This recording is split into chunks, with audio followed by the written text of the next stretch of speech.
Welcome to this week's episode of the Prep Athletics Podcast. I'm proud to have Alan Stein Jr. joining us today. And I first met Alan in D.C. back when I coached at Gonzaga High School and he coached at DeMatha High School. So natural rivals, one of the biggest rivalries in high school sports in the country. And we all got along and hung out. And now years later, he has gone from the strength and conditioning field to being a corporate speaker. But in his old days, he played D1 basketball at Elon. So we get into that discussion. He did coach and train Kevin Durant in high school. He's worked with people such as Kobe Bryant, LeBron, Steph Curry. So he's been at that pinnacle of, professional athlete. And we talk about that as well. We talk about leadership, how he, suggests his kids approach the game of basketball, and much, much more. So really enjoyed having Alan on the podcast and connecting with him again after all these years, and I think you'll enjoy it too. So thanks so much for tuning in, and enjoy the show. Welcome to the Prep Athletics Podcast. This is Cory Heitz. Some battles. I'm not sure if they got us. If they did, maybe. So you will get better as a player during that year. So it was kind of exciting, like, oh yeah, somebody wants me.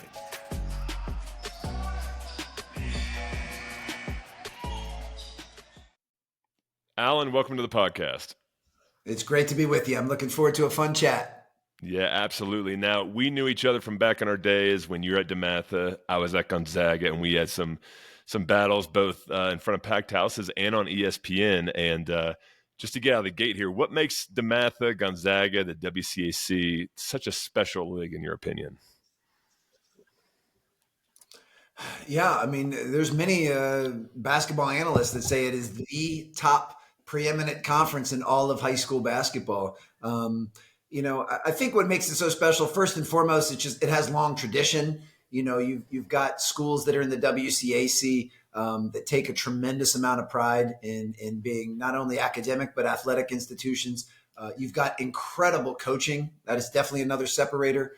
I mean, I was very partial to working for Mike Jones at DeMatha, but could readily acknowledge that all of the coaches, Steve Turner and Glenn Farello and Joe Wooten are just unbelievably good on and off the court. And then certainly just immense talent. I mean, the DMV area, the DC, Virginia, Maryland area is just a hotbed for youth sports and youth basketball in particular. It's probably one of the top 5 metro areas just on pure talent. So, you combine tradition with great coaching, with a plethora of talent, and you're going to get a really competitive league. Yeah, and if most cities could legally have their top private schools recruit from other high schools, there'd be a lot of talented high schools as well. It's just some reason it's legal there, and it's the Wild West a little bit. Yes, it sure is, yeah. Now, you graduated high school in 94, a year before I did, and you decided to play at Elon. Where did you grow up, and how did you get so good to play guard at a D1 school?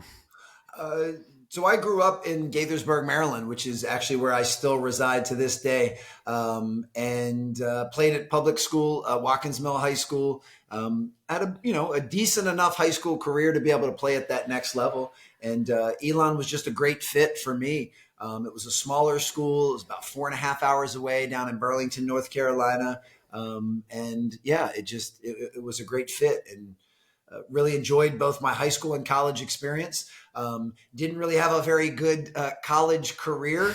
And if that's something you want to get into, we can, but mostly it was because I stopped working on my game and everybody else passed me, and I stopped getting a lot of playing time.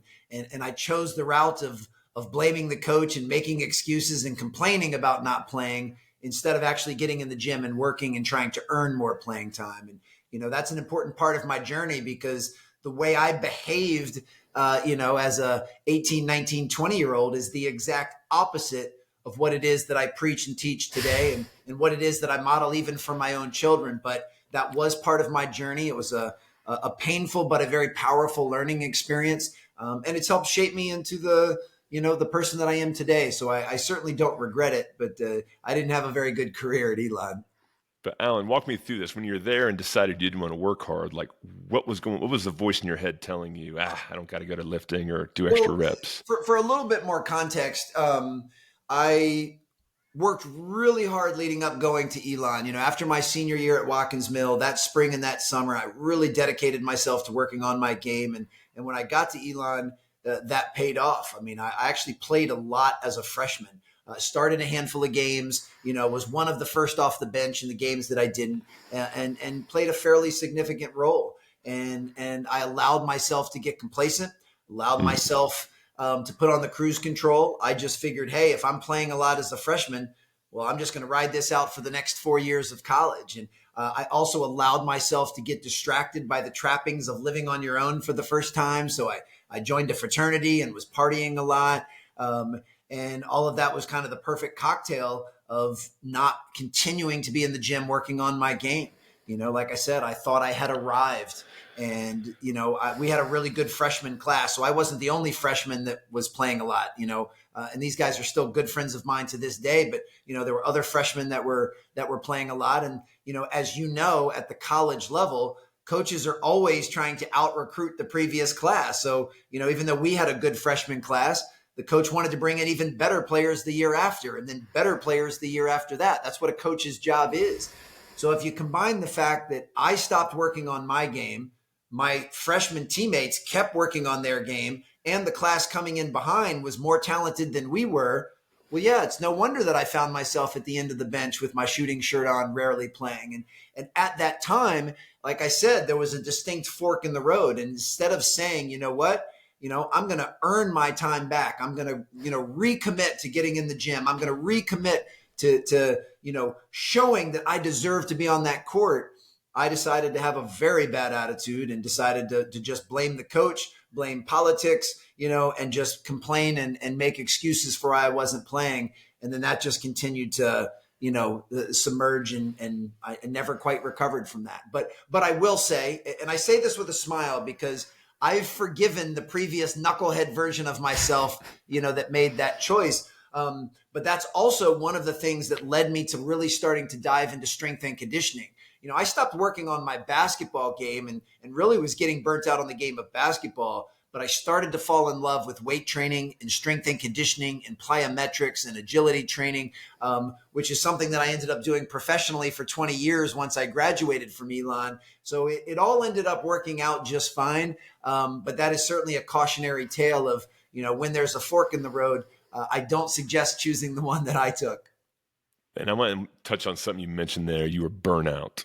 When you grew up, were you playing multiple sports in high school, or were you just a basketball kid? No, I played multiple sports and did multiple activities all the way up through my junior year of high school. My senior year was the only year that I decided to focus completely on basketball, because at that time, it was my favorite sport. It was the sport that I had the most acumen in, and it was the one that I felt would be the ticket to playing at the next level. But no, I played football and soccer in high school. I did martial arts, skateboarding, BMX biking. I mean, I did every activity under the sun from the time I was really little all the way up through junior year.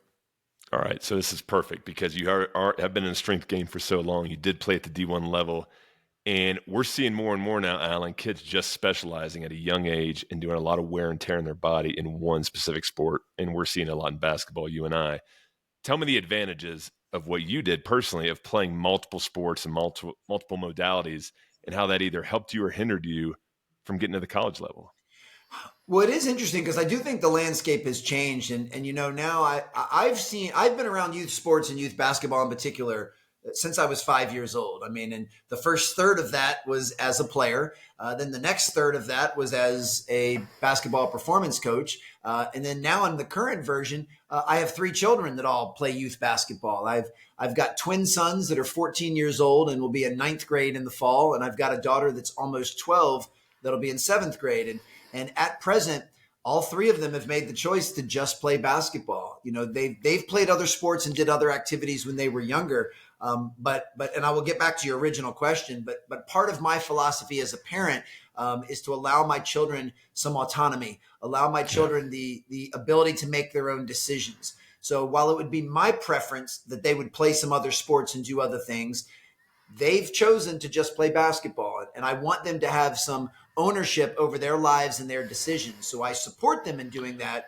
But I certainly am not the one that have told them that you need to be playing basketball year round and this is the only thing you should do. They've done all the different other sports, and at present, that's what they want to do. So I only share that in context where I don't want it to appear that I'm being hypocritical, because I'm actually a fan of multiple sports. And I'm a fan of kids trying and doing different activities. It doesn't mean that you can't still be a really accomplished basketball player and still work on your game year round. But I'm not of the belief that playing soccer or playing volleyball or playing an individual sport like swimming or taking boxing lessons, I don't think that'll hinder your ability to play.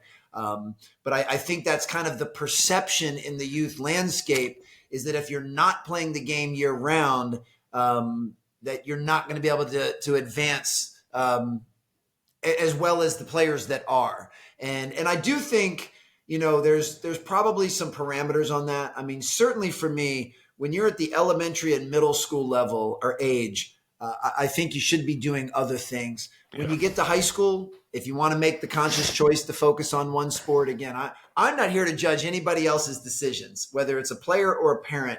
But I think there is some tremendous benefit to both the physiological and the psychological reprieve you get by playing a different sport and going through different motions and doing things differently than if you just are doing the same repetitive motions of your sport over and over. But again, that's just kind of my philosophy on it.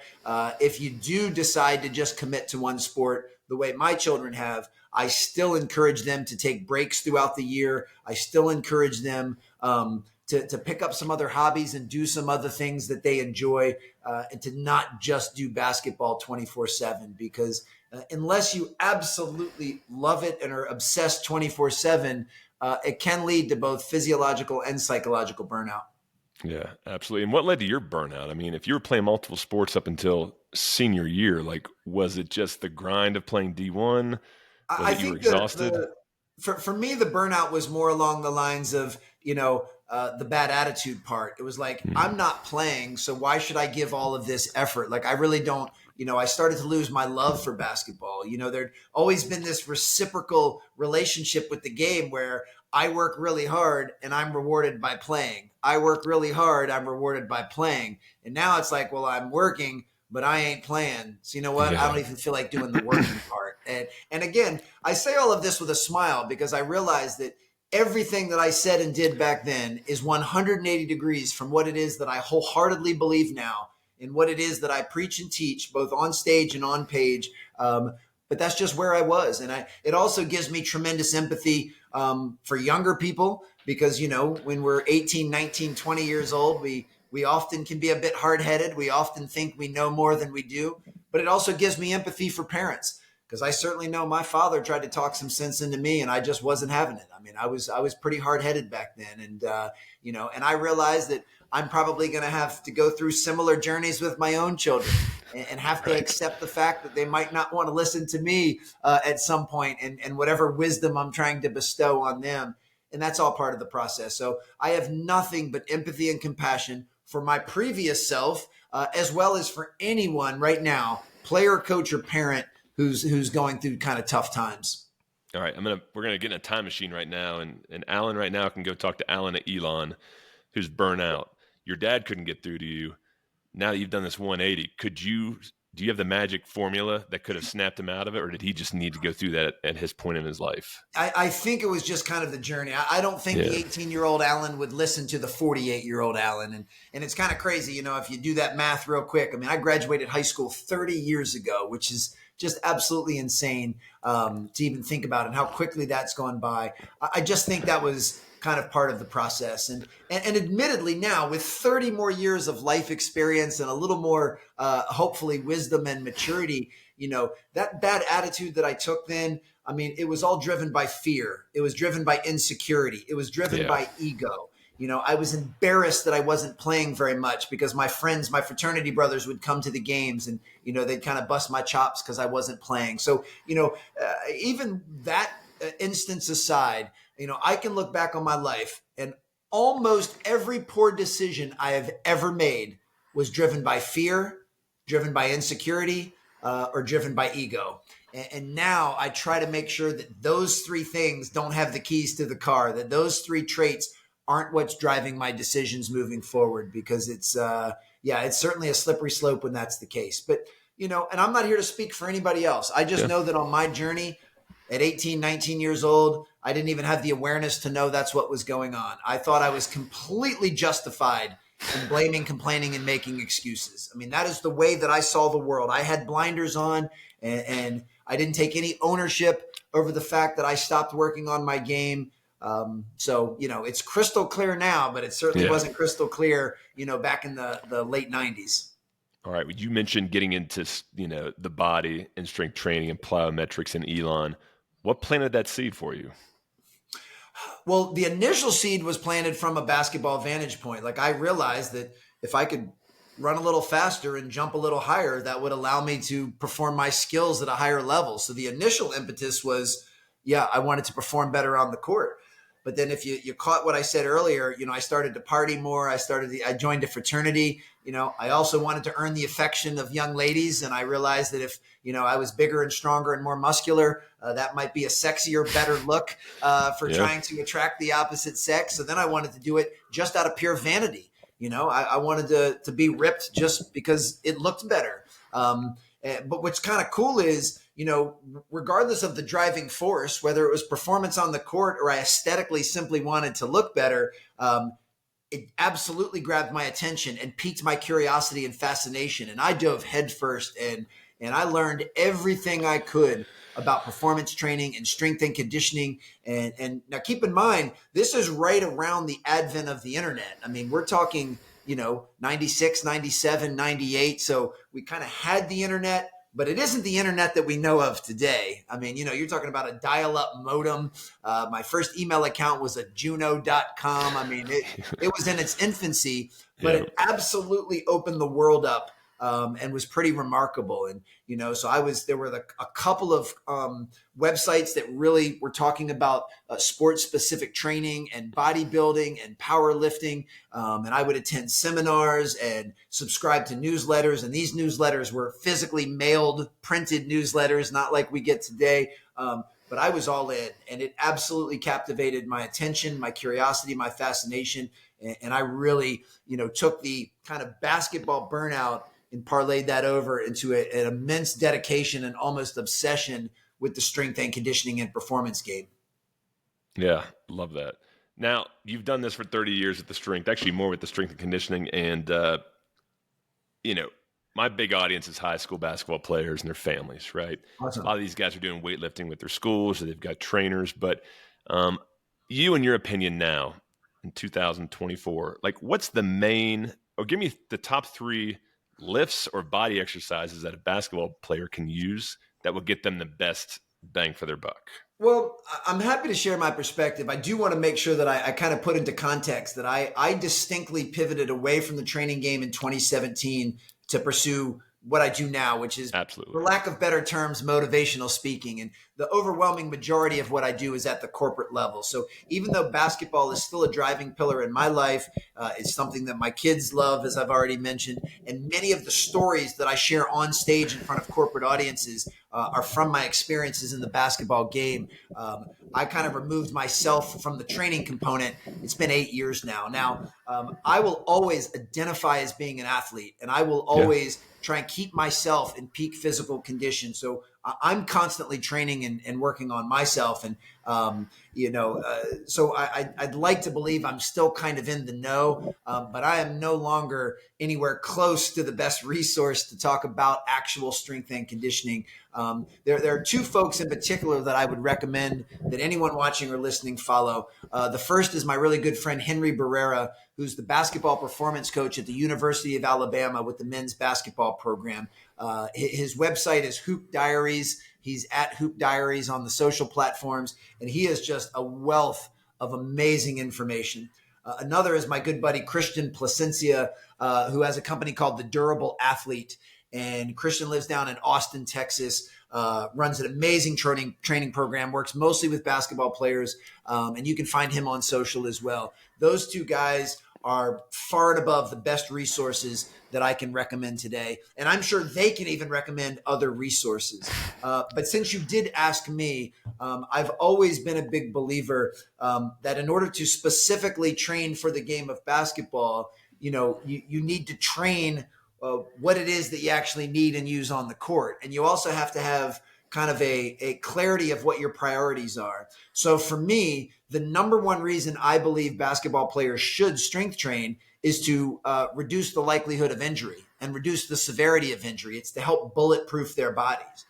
Well, if you want to look at it statistically, what's the number one area that basketball players tend to injure? It's their ankles. Rolling ankles, sprained ankles is statistically the number one injury. And you can kind of move up the chain from there, because then statistically the next will be knee issues, and then you've got hip and low back issues, and then you've got shoulder issues. And the reason I say that is I was a big believer in doing exercises to strengthen the feet and the mobility of the ankles. Back before it became the cool thing to do, I was always having our players do barefoot exercises. Get them out of the stability of their shoes to really provide a full range of motion so they can increase the mobility in their ankles and strengthen all of the little muscles of their feet. So as crazy as it sounds, doing a barefoot routine, even if you're just doing it on the carpet in your living room, but a series of body weight strength exercises and mobility exercises would absolutely be at the top of that list.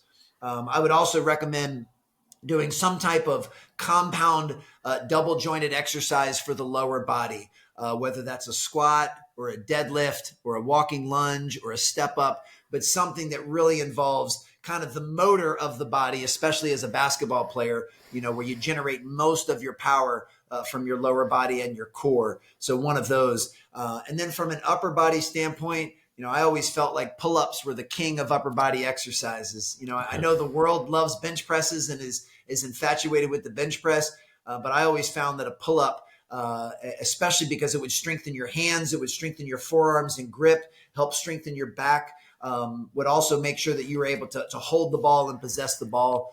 So if I had to only pick three, and I don't think you can have a truly well-rounded program by only doing three exercises, by the way. Correct, yeah. My favorite three would be something for the feet and ankles, something for the legs, hips, and core, and then something for the hands and forearms and back muscles. So those would be my top three. Now, you mentioned the lower body and the pull-ups. Those are fundamental moves, and you have a great story about seeing Kobe Bryant work out at an ungodly hour one time, and I think that story is so valuable about the point you got from that. So can you share your Kobe Bryant story and the big thing you took away from that? Yeah, absolutely. What I'll do, I'll give you kind of the quick summarized version, and then anyone that wants a more theatrical version, you can just go to my YouTube channel, youtube.com/Alan Stein Jr., and you can find different versions of it there. But yeah, I had a chance to work the first ever Nike Skills Academy with Kobe Bryant back in 2007. And I got to watch one of his really early morning private workouts. And I remember as a younger coach being very surprised that he was just drilling down on basic drills and drilling down on fundamental drills, stuff that I had done with the players at Montrose and at DeMatho. And when I asked him about it later that day at camp, I basically said to him, Kobe, you're the best player in the world. Why were you doing such basic drills this morning? He said something to me that changed my life forever. He said, well, why do you think I'm the best player in the world? It's because I never get bored with the basics. And the moment he said that, it just shifted my perspective on everything. I mean, I literally changed my life philosophy after that if you want to be good at anything, you can't get bored with the basics. That the key to mastery of anything, whether it's in basketball or it's in business or anything in between, is working relentlessly towards mastery of the fundamentals.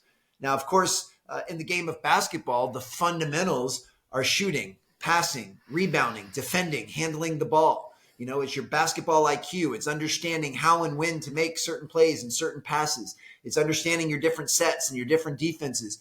All of those are fundamental components of being good at the game of basketball. And then you've got fundamental movements, and fundamentally, can you do things to, as I said, bulletproof your body against injury, improve your work capacity, improve your capacity to run and jump and accelerate and decelerate and change direction. All of those things are fundamental components. And if you want to be a really good basketball player, you got to work relentlessly towards improving each of those components. And if you can do that, then you give yourself the potential to be a better player. But it all goes back to the fundamentals and to the basics. Yeah, love that. And we had Tim DeFrancesco on, who used to be I the love Lakers him. strength coach. Yeah, and he told me about Kobe landing at like 3 a.m. after a 2-game road trip, and calling him like, "Let's go, let's work out." And he's got a crazy work ethic, obviously. But like my question to Tim was, well, how did he ever heal? Like when was he resting and recovering if he's working out 3 times a day like this? And Tim just said he's a machine. Like he just had different genetic makeup, which is another question I want to get into with you, since you have worked on the court with so many, top 50 players in NBA history and in high school at that same level. Like, let's start with high school first, Alan. Like when you had Durant and these other guys that played in the NBA coming through Montrose and the players you coached at the Math that made it to the league, like, could you tell did you know ahead of time, like they had it? Or did they work on the fundamentals over and over again? Like, was it time in the gym? Was it a drive they had? Like, can you try to pinpoint, which is impossible, I understand this, but what in your opinion was what these guys all shared in common that got them to the highest level of basketball? Oh yeah, there's several. And if we use KD just as an example, I mean, it's interesting because it's both. If I'm being completely honest, I knew that KD had the potential to be an exceptional basketball player. So I wasn't surprised that he was able to make it all the way up to the NBA.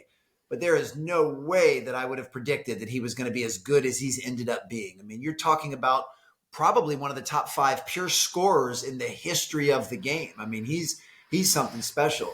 But along those same lines, I'm not surprised he's one of the top scorers of all time because he does have those qualities. Now, as you mentioned, when we're talking about the game of basketball, there are certainly some favorable genetic predispositions that could help someone be a good basketball player.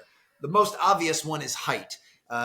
You have a better chance of being an elite player if you're 6'8" instead of being 4'8". I mean, that's just the way the game is broken down. Now, that doesn't mean if you are a smaller player that there's a ceiling on what you're able to accomplish. And I'm not here to discourage anyone. In fact, all 3 of my children skew on the smaller side. But generally speaking, it's advantageous to be taller and to have a longer wingspan. It's advantageous to be bigger and stronger and faster and athletic and be able to jump and start and stop. I mean, pure athleticism certainly helps in the game of basketball, but it's not necessarily a requirement.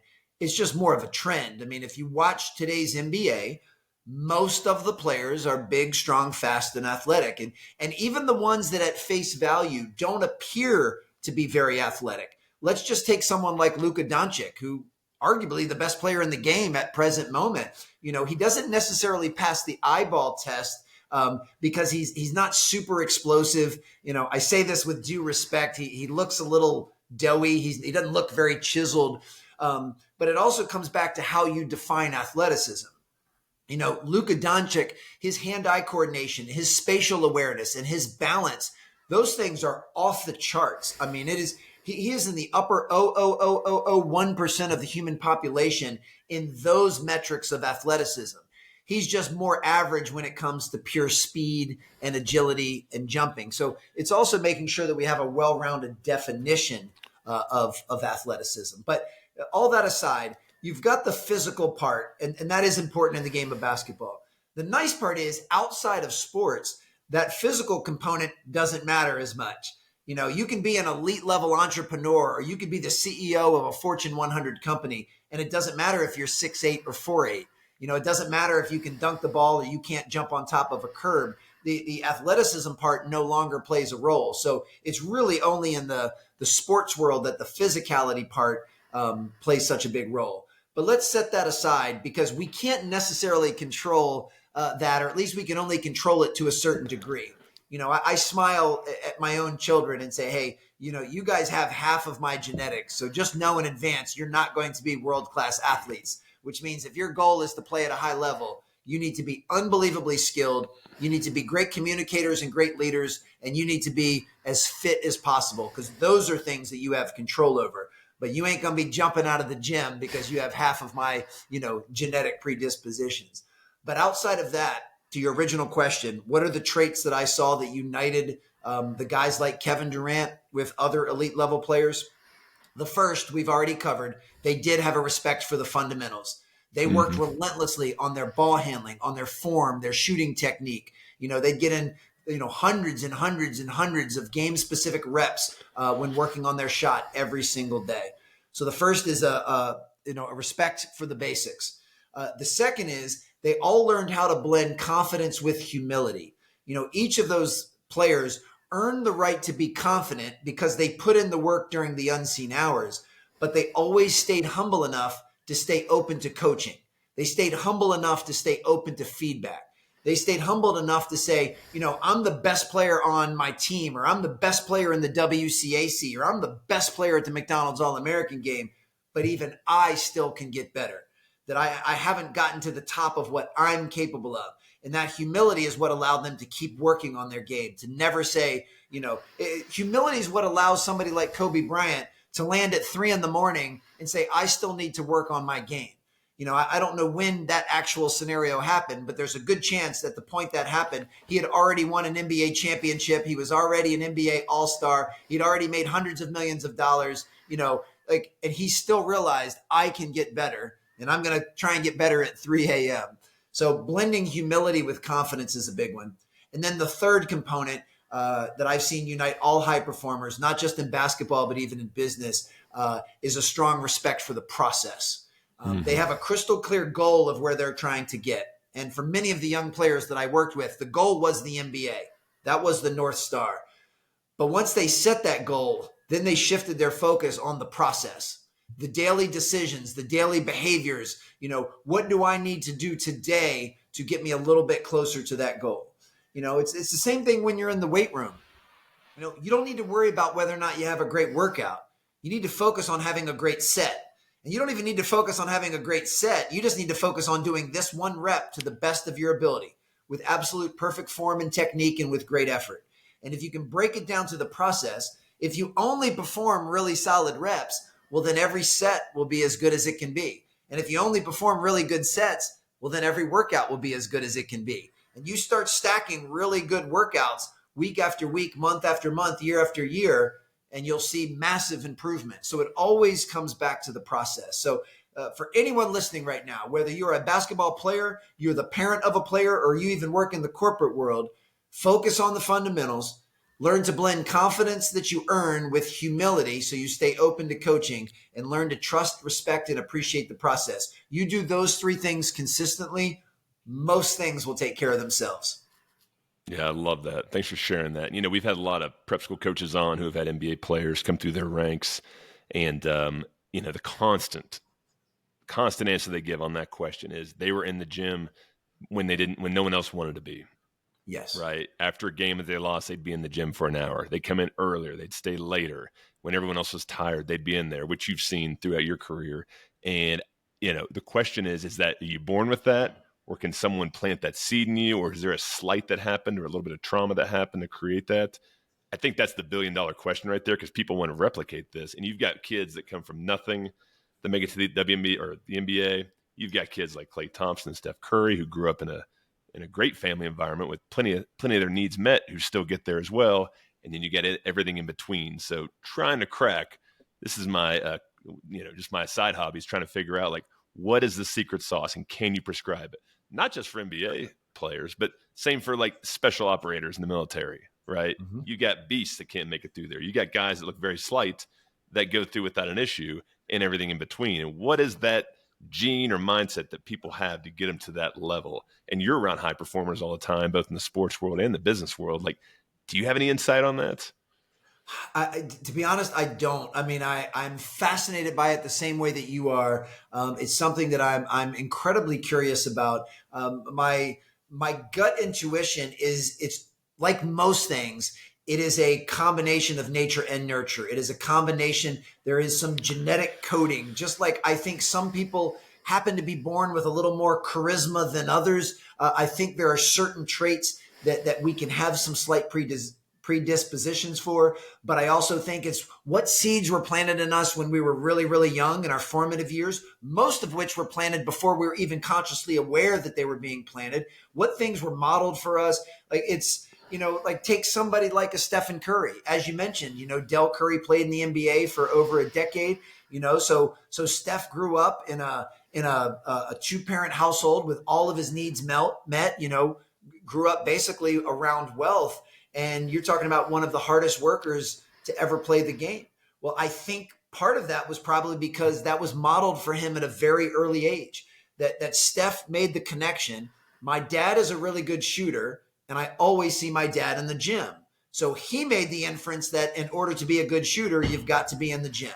Now, certainly with Steph, did he have the advantage of having a father that could teach him proper shooting for him at a very young age? Did he have a father who could take him to NBA practices and games and put him around the best of the best? Of course. And I don't think Steph would deny any of those advantages. But at the end of the day, something implanted in him that in order to get good at anything, you have to put in repetitions during the unseen hours.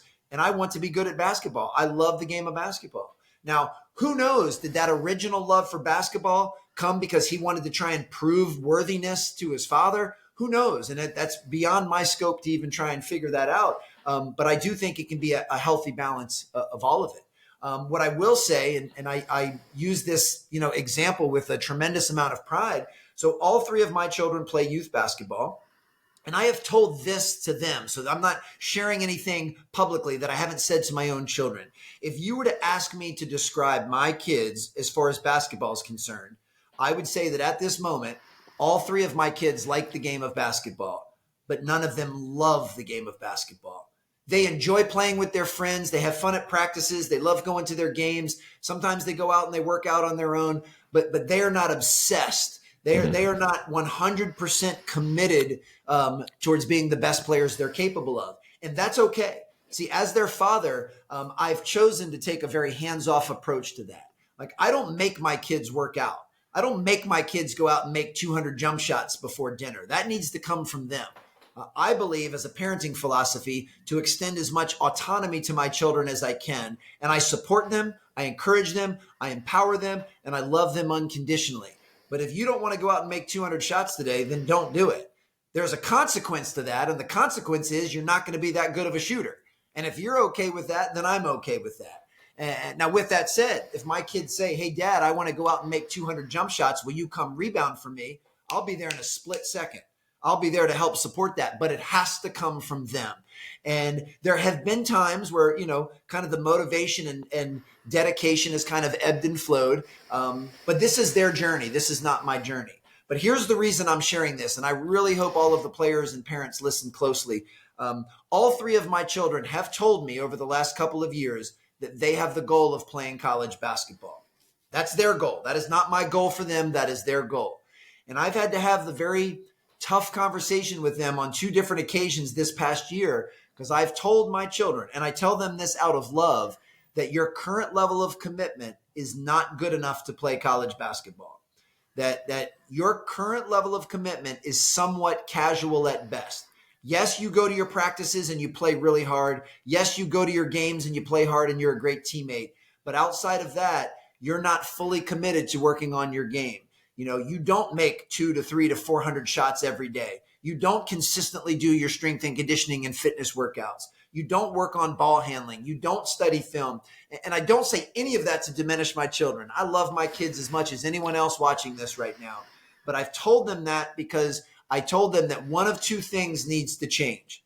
Either you need to recommit and decide to pursue this goal of college basketball with everything you've got, or you need to acknowledge that it's okay that you don't want to play college basketball. You just want to play basketball because it's fun. You like being around your friends. Maybe you'll have a good career in high school and play some in high school, but that you do not want to make the sacrifice required to be a college player. And I've told them that either one of those scenarios is perfectly fine, that I will love them unconditionally no matter what they choose, but I will not, as their father, let them straddle in between and have the delusion of thinking that I'm going to be a college level player when I'm only giving a mediocre commitment. And again, I can't stress enough, like when my kids are at practice and at their games, they play really hard. They give it their best, but I've let them know that's just the baseline. Just going to practice and going to games, that's just the ante to sit at the table. It's all of the work you do during the unseen hours when no one is watching that will determine whether or not you can play at the next level. And right now, you're not that committed. And again, that's okay. I'm not pressuring my kids on which, the fork is in the road. I'm not pressuring them to take one lane or the other. That needs to be their choice. but I want to make sure that they are crystal clear what those two different lanes mean and what's required of each one. Because I played college basketball. I have trained hundreds of kids that have played college basketball. I know the level of commitment that it takes. And if they want to go all in on that, I will do everything in my power to support, encourage, and nourish that. And if they don't, if they just say, hey, Dad, I want to do other things. Basketball's fun. I'll play when I can play. I'm totally good with that too. Yeah, love that. And I love you saying like they work hard, but that's baseline. Like that's like breathing. Like families tell me all the time, my son works hard. Well, that's he has to read, write, breathe. Like, yeah, it's a given. It's not an extra thing. Yeah, there's only 4 things that I require of my children to play basketball. And I said, if you do these 4 things, then your mom and I will continue to pay for and take you to all of your basketball. Number 1, as we just said, you need to play as hard as you can, as consistently as you can. I don't ever stress perfection with my children. My goal as a man walking the earth is to give my best effort in everything I do as often as I can. But I have down moments. I have moments where I don't give the best effort I'm capable of, but my goal is to eliminate or reduce those as much as possible. So number 1 is give the best effort you're capable of as consistently as you're capable of. Number 2 is be coachable. Be open to listening to your coach. Acknowledge the fact that your coach at this time knows more about the game of basketball and more about life than you do, and you need to be open to receiving that. So number 2 is you got to be coachable. Number 3 is you got to be a great teammate. You are choosing to play a team sport, which means you need to be the teammate that you want to play with. And if you can do anything in your power to help encourage and support your teammates, then that's what you need to do. If you don't want to do that, then you need to go play an individual sport. Take up swimming or take up tennis or take up golf or take up boxing or wrestling. That's fine. But if you're going to play a team sport, it ain't about you. It's about the team. And you need to make sure that you're a good teammate. And then number 4 is you need to have fun. Yeah. If going to practice and going to games ends up being a drag and you're not having fun, then it's definitely not worth it. And I would rather you invest your time in something you actually enjoy. So as long as you work hard, you're coachable, you're a great teammate, and you're having fun, then I'm going to continue to support this with everything I've got. And my kids know those are the only rules. And notice nowhere in my rules are, you have to make 200 jump shots a day, or how much playing time do you get, or what's your team's record, or how many points do you average? To me personally, I don't worry about any of that stuff. I believe that if my kids do those 4 things consistently to the best of their ability, all of that other stuff will take care of itself. Yeah, love that. That's a great framework to have, Alan. I'm going to copy that for my own kids, if you don't mind. Please do. And everyone else out there listening, copy it for your kids as well. So since you got out of the strength and conditioning game at a very high level, you've been doing motivational speaking, you've been writing. Tell the listeners about what you're doing now and what benefit you bring to people. So corporate keynote speaking is my primary vocation at present. And I get hired from groups all over the world. I get, hired by Fortune 100 massive conglomerates, but I also get, hired by small mom and pop shops at the local and regional level. The groups that tend to bring me in the most are the leadership arm of an organization. So the C-suite, the executives, managers, directors, supervisors, basically anyone in a corporate structure that has been given the power of authority, but needs to learn how to lead much more effectively is a group that brings me in. I also do a ton in the sales space. Whether you sell a product or a service, but people that want to sell more bring me in to help teach them the foundation of how they can show up as the best versions of themselves consistently.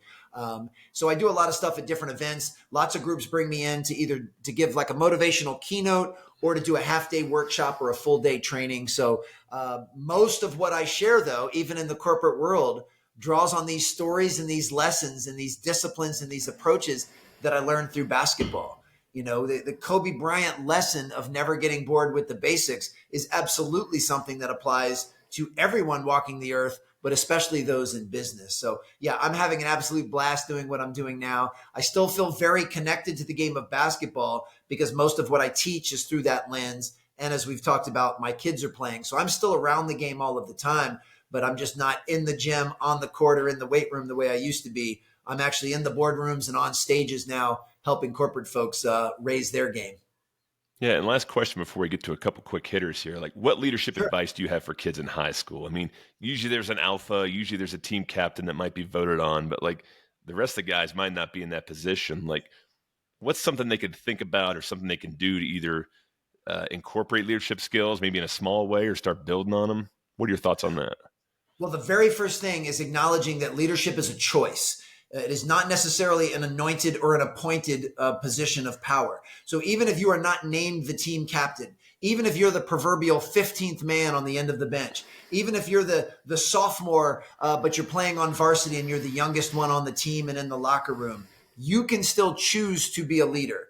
And a leader is someone that is making the conscious decision to positively influence and impact those around them. So your coach doesn't have to anoint you a leader for you to be a leader. So first and foremost, you just need to make the decision to lead. The second thing you need to do is you need to model the behavior that you want to see in those around you. You know, that if you want your teammates to work hard, then you need to work hard. If you want your teammates, fill in the blank, whatever it is that you want to see your teammates do, you need to make sure that you're doing that behavior to the best of your ability. If you're going to expect it of others, you need to expect it of yourself. And you need to work on your ability to communicate. And everyone will have a slightly different communication style. Some people lead more with example and others might lead more with their charisma and their words. Just find an authentic style that fits you. But just know also that no different than shooting a jump shot, leadership is a skill. And the only way you get better at any skill is through repetition and purposeful practice. So if you want to become a better leader, then you need to practice leading and you need to take advantage of every opportunity. Whether you're in study hall, you're in class, you're in a film session, you're in the weight room, you're on the court, take advantage of the opportunity to lead. Take advantage of finding ways to pour into your teammates and to communicate with your teammates and to empower and support your teammates, and do that as often as you can. I always joke, and I say this to my 3 kids, and I'll say this to everyone else. There's 2 things that will never go out of style when it comes to the game of basketball: shooters and leaders. Shooters and leaders. If you can do those 2 things at a very high level, there is a place for you on every team. I mean, the name of the game in basketball is put the ball in the basket. So if you can shoot at a high clip, you can shoot off the catch, you can shoot off the dribble, you can shoot going right, you can shoot going left, you can shoot from 2 feet, you can shoot from 20 feet. If you can do that, I promise you, you will always find a home on a basketball team at every single level. But I can also say if you can supplement that with being an incredible leader, if you have the type of leadership skills that your mere presence raises the floor and raises the level of everyone, that is liquid gold. In fact, I believe the most valuable skill set a human being can possess is the ability to make other people better. And if you can simply make other people better by your mere presence, once again, now your basketball career may run short if you don't have the skills to back that up. But I promise you, every single corporate organization in the entire world will always make a home for someone that gets people to raise their game and to improve. And if you can do both of those things, if you can shoot and you can lead, then you're going to have a pretty nice career. Yeah, absolutely. Thanks for sharing that. Here's our quick hitters. You ready for them? Sure. I'm always ready. You got it. Who's the best player you ever played against in basketball? Oh, boy, that I ever played against. There was a guy named Travis Lyons that graduated from DeMatha. I played against him in the summer one time, and he was pretty special. But I never played at a level high enough to play like elite, unbelievably, really talented players. I've coached some really good ones. I just didn't play against them. Yeah. All right. What's your biggest win of your basketball career, whether as a coach or a player? Biggest win. There were definitely a couple of city championships and WCAC championships at DeMatha that I would rank up there. But probably the biggest win was Kevin Durant's senior year at Montrose, and we upset Oak Hill, who was on a 56-game winning streak at the time. And we ended up beating them in the last game of the season, snapped their winning streak. They were number 1 in the nation for 2 years in a row, hadn't lost a game in 2 years, and we beat them. And they were loaded. They had Michael Beasley and Nolan Smith and Tywan Lawson, and we had Kevin Durant on our side. Many people think it's the best game that's ever been played in the D.C. area in the last 20 years. Oh, I've heard about that game too, because they played that at a high school that was just sold out, I think. It was at Coolidge. Coolidge, that's right. Yep. Yeah. Interesting. Favorite movie? I have so many. I mean, on the comedy side, Dumb and Dumber is a classic, which probably speaks to my intellect. But then, you can start going down the Rocky rabbit hole. I was a huge fan of Rocky. But then you can just start throwing in movies like A Few Good Men. I'm quite a movie buff. I've always been fascinated by acting, directing, cinematography. I mean, you want to talk about the ultimate team sport. When you look at all the different roles and positions that go into making a movie, from the writers to the directors to the people that do the casting, to the wardrobe, to the people that score the music, there's so many different components that all come together in order to put together something that's 90 minutes for all of us to sit back and enjoy. But yeah, that would be really hard to pick an absolute favorite. Yeah, it's funny you say that. I'm married to a woman that owns a movie production company, so I see all this behind the scenes, and yeah, it's nuts. It's nuts what they do. So, last thing, what are your hobbies when you're not doing what you're doing? I'm a fairly boring human being, to be honest with you. I mean, I've got basically a handful of components of my life that are really, really important to me. I mean, I've talked ad nauseum already about my children and my relationship with my kids. I am a keynote speaker, and I spend a vast majority of my time thinking about working on and diving into my own business and my own craft.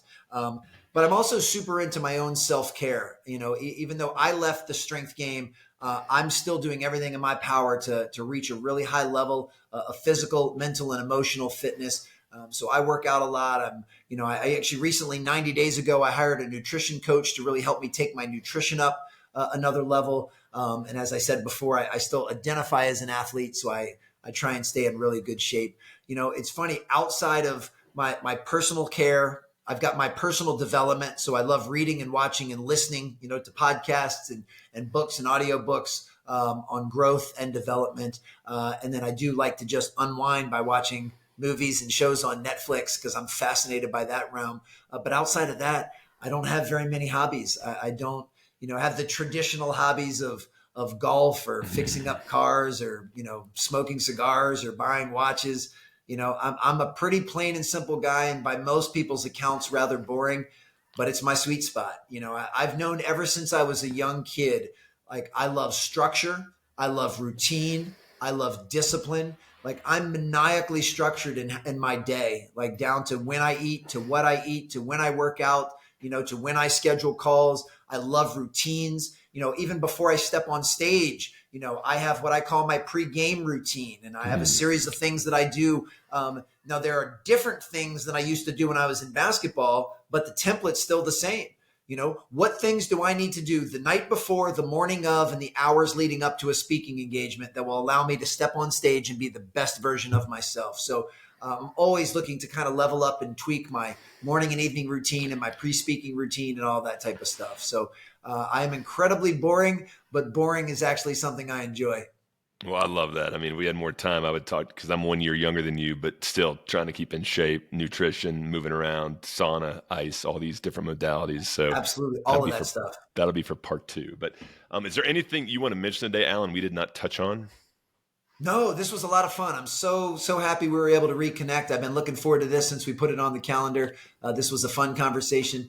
I'll just say to all the players out there, continue to work on your craft, continue to be great teammates, continue to stay open to being coached.